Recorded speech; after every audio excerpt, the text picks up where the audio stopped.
Hi, this is Rick Brandenburg for Turf Bugs and Rock and Roll. And one of the things I've talked about a lot over the last year is our ability to communicate effectively with the public about pesticides and other things that we do in turf management. And one of the things that is really, really important as we do this is make sure we target our message in an appropriate way. So really, here's going to be the 10 points. We're going to go through these relatively quickly. But the first one, number one, is show empathy for other people's feelings. If they're nervous about pesticides, in their mind, it's real. It may not be in your mind, but in their mind, it's real. Some people are afraid to fly on an airplane. Others find that relatively foolish. But for those people who are afraid, it's real. I hate heights. Try to get me up on a ladder, I will hurt you. So it's real to me. So let's have empathy that their feelings that they have about pesticides or whatever, in their mind, it's real. The second thing, I think we need to celebrate the progress that technology, including pesticides, has caused in plant management.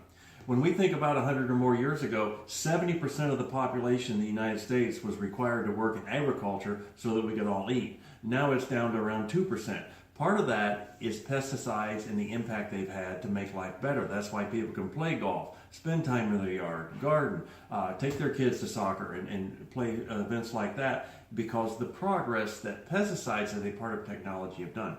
The third point is we need to make sure that there's a clear understanding of the difference between natural and synthetic. Natural can be very toxic. There are a lot of very toxic substances like arsenic that are natural. And both natural or organic or biological and synthetic products have to go through the same rigors really to get out on the marketplace and make sure they're safe and make sure they're effective. So make sure that idea that natural is automatically safe is not something that people think is an accurate statement. The fourth approach we need to take, or concept we need to think about, is that we need to use precise terms. I use the term pesticides a lot, but we really, when we're talking about it, we need to make people understand we're either talking about insecticides, fungicides, herbicides, and not just the generic term pesticide. Talk to them specifically, because when it comes to insecticides, people have concerns about bee kills or bee population declines. When it's herbicides, they may have concerns about glyphosate or Roundup. So make sure we're specific when we talk. The fifth thing is demonstrate why we use these products. We're just not out there spraying the turf just for fun or just to give us something to do or to get a tan. We're out there because there are specific challenges in trying to keep that soccer field, the surface good, the surface safe for the athletes that pay on it. We're trying to keep the playability of that golf course really good. We're trying to increase property values of homes by helping the lawn look good. And there's just not indiscriminate use. There are specific times when we use these interventions and they have value. The sixth thing is discuss the necessity.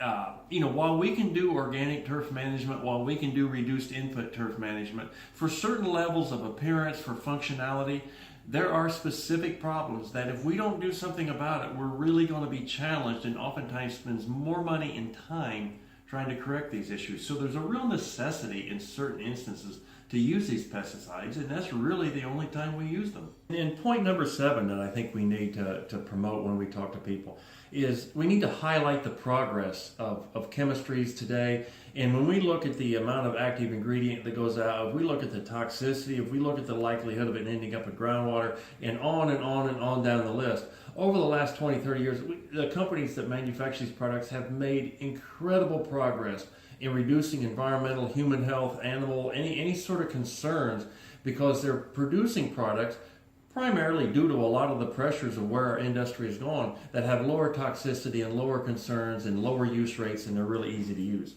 The eighth thing is that a lot of people don't understand all the hoops that have to be jumped through, all the testing, all the regulations, globally really, that these products have to get through before they're ever labeled and can be marketed and applied in turf settings. And this is, of course, true in agriculture in general. There's a lot of scientific testing that goes into it, a lot of regulation of these products, and as a result, we can have a lot of confidence that they've been thoroughly tested before they ever get to the marketplace.